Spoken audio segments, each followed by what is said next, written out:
What's going on, guys? So there is a new dev blog out from Tactician covering an overhauled economy system, new projects, changed weapon production systems, and new construction options. So this sounds like a big, big jump.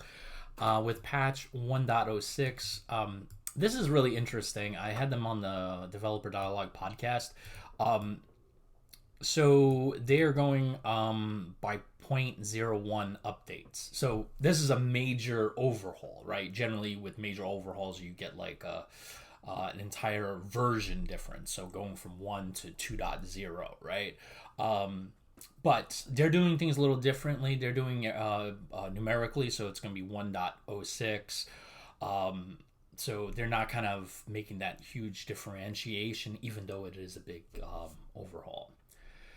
But allowing further control over. From the beginning, Tactician has an elaborate economic system built into it.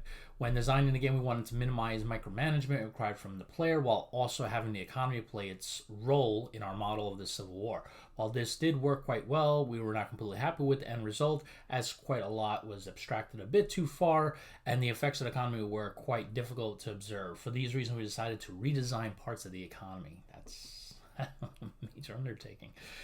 The first noticeable change is in the finances panel and how subsidies work. In the above image, you can see that the subsidy controls have received some improvements, which be here. Yeah, you can definitely see they colorized it. That's one thing that I can see easily. There are now 6 subsidy types. Politics subsidy is the only one not connected directly to policies, while the other types are. Enacting industrialization policies, for example, will further unlock further available industry subsidies per annum. Small amount of subsidies are now available even without enacted policies. Let's take a look at this.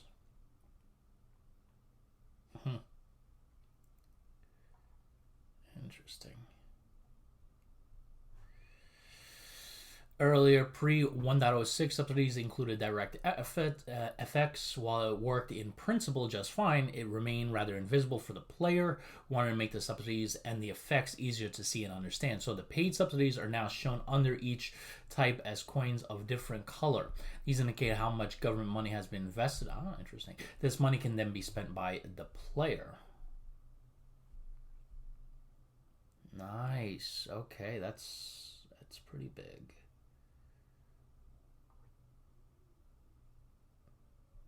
Okay.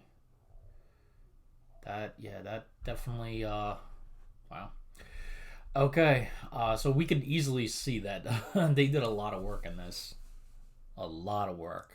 So this is a brand new section of the economy of subsidies. So that's pretty big. All right, projects. In a new projects panel, players can use the subsidies to finance different kinds of government projects, each requiring a certain subsidy type. The projects are divvied into civil and military projects, and some are one-time, others repeating. For example, with military subsidies, one can appoint new weapon types to be produced by a nation's industry, or with diplomacy subsidies, one can make weapon import deals. Ah, interesting. Very interesting. These are one-time projects. In the above screenshot, you can see one of the repeating projects. Each level of the repeating projects will increase the effects, but will also cost gradually more. Infrastructure reform, the example shown, requires industry subsidies and will increase transport capacity of all nation IIPs that move goods around the campaign map. Once appointed, the next level will further increase the effects, but at a slightly higher cost.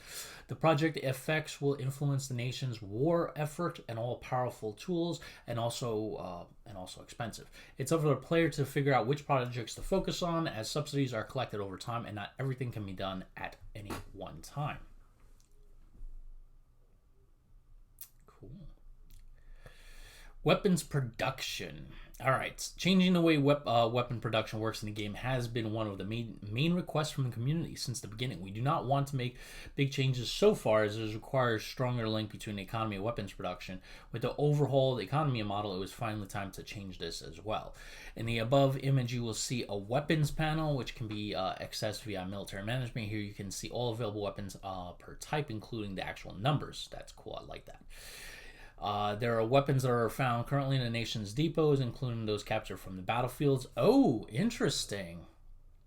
Even if certain weapons are available, it does not mean they can be produced or imported. The projects are used for this. Okay.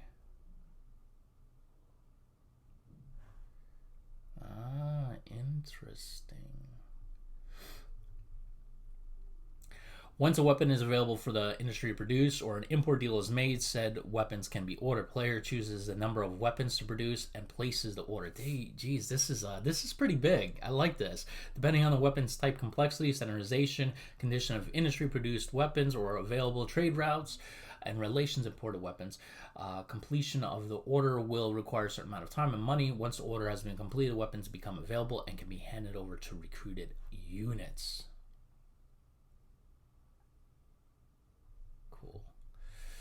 So from unlocking the weapon types directly via policies and receiving new weapons to equip the units, abstractly, the new system makes weapons production way more flexible and control. Players can, for example, try to unlock the best repeating rifles first, but the delays and costs need to be weighed carefully as the economy now plays a more important role in general.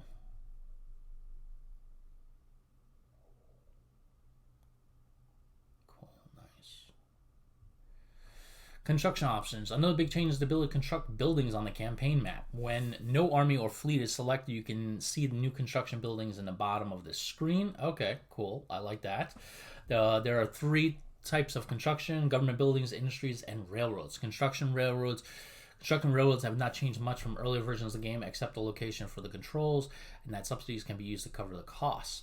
Government buildings are paid for using a nation's treasury directly. Government buildings such as national banks, POW camps, military hospitals, and military academias all have their effects in a war effort. For example, when capturing enemy soldiers in battle, if no POW camps are built, the field commanders will parole the prisoners and many may return to their units to fight again.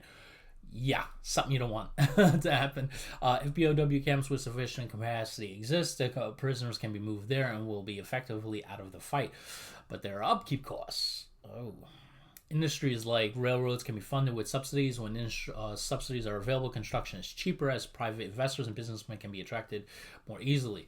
If insufficient subsidies are available, these construction projects can still be ordered, but it will cost much more. And the funds are taken from the treasury directly. Similar payments, subsidies, or direct can now be used to upgrade any of the existing industries without the campaign map. As for the new construction options require further information, we also have a few map filters to show information. That's cool. That could be helpful when considering whether new buildings are needed and where they would be most effective. While all these changes increase the control players can have over the economy, all the mentioned functions can be placed under AI cabinets control auto management, in which case no further commands from the player are needed. And that's from Ilya. So, very cool. Very cool. So you definitely got to build those POW camps, because you definitely don't want to face the same guy twice, right? So this is a huge change. And one thing that I like about it is still, if you don't want to deal with this, you can just put it on auto.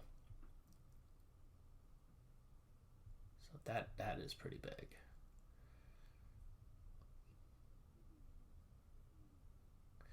All right, well, hopefully you guys enjoyed this. I can't wait to get my hands on this 1.06 update and try it out for myself. All right, catch you guys in the next one. See you then.